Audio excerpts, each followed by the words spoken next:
Turrón is a tradition in Spain. But what is traditional at Christmas time in English-speaking countries? I got together with a couple of friends, one an Australian and the other an American of Italian background, to compare notes.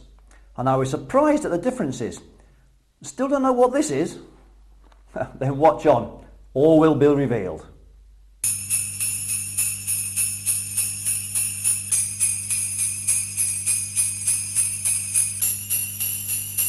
You know how Christmas is celebrated in your country, but have you ever wondered how it's celebrated in other countries?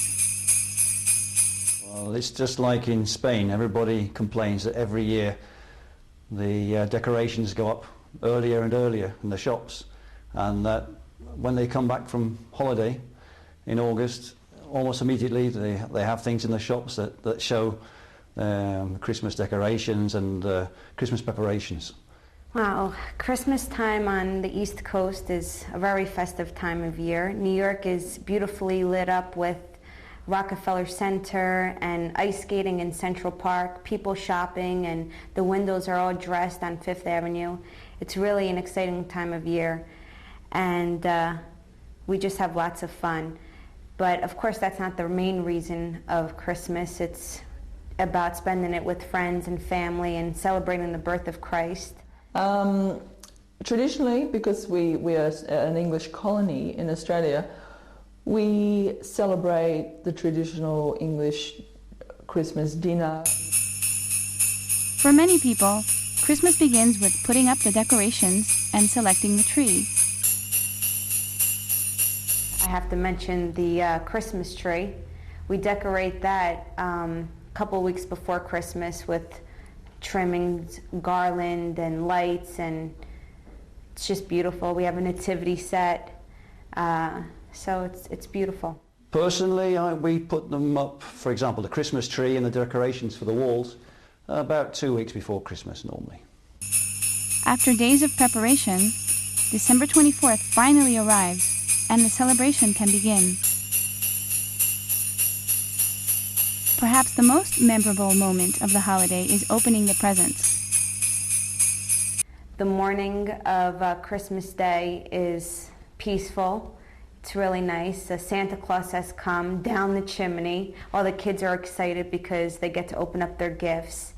And of course at this time the adults exchange, but for us and our family, the main purpose of Christmas is just spoiling the kids with presents, and they have a lot of fun with that.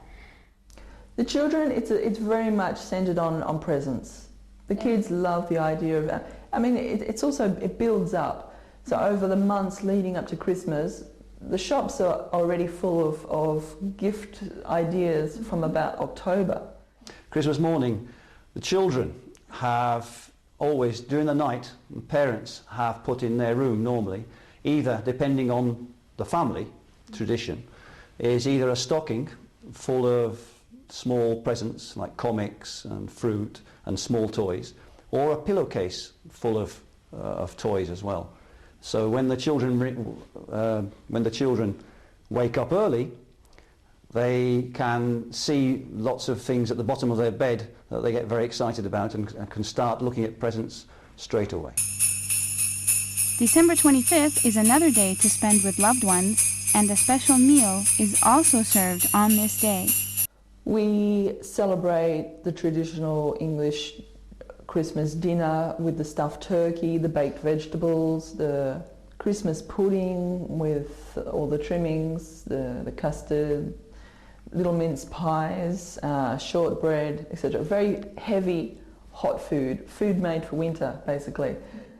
And so, and Australia celebrates Christmas during summer, of course, in December. So people are now opting more for,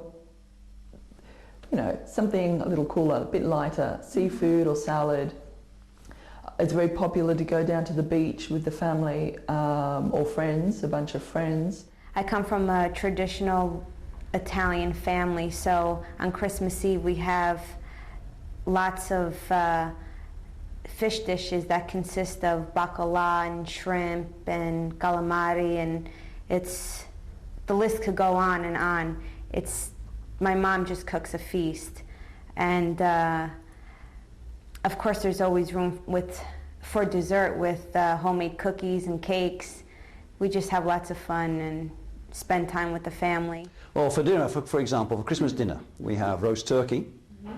Traditionally, for pudding, we have a very rich, very heavy pudding called Christmas pudding, made of dried fruit, raisins, sultanas, and nuts, and perhaps brandy, which is very, very difficult to eat because it's very, very heavy, and so you can only eat, and very rich, so you can only eat a very small amount of it with custard.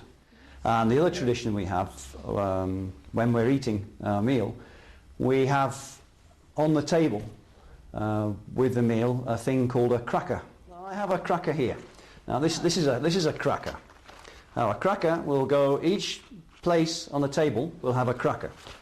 And what you do with a cracker is, with somebody from across the table, doesn't matter who, you pull it. Shall we pull it? When you pull it, in theory it should go crack. Hold it hard. Pull. There, you see? Now out of it comes a joke, a silly joke normally, right? A little present like this. This is just a little box in the shape of a star.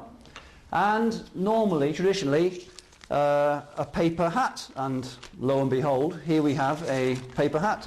And so for the rest of the day, everybody walks around their house with their paper hats on from the crackers. Boxing Day is observed on December 26th in the United Kingdom. In England, there are 2 days. Christmas is 2 days, let's say. There's Christmas Eve, obviously. There's the Christmas Day itself. And then the 26th of December we call Boxing Day. Now the tradition of Boxing Day has been lost with time. Nobody really knows why it's become known as Boxing Day. But Boxing Day perhaps was traditionally when families would take their friends their Christmas presents and would walk to their friend's house and visit their friends, taking different families their presents. Now it's celebrated as an extra day of off work, an extra part of the holiday, and traditionally it's the day that all the big sales, the Christmas sales, the winter sales in Britain start. They start on Boxing Day.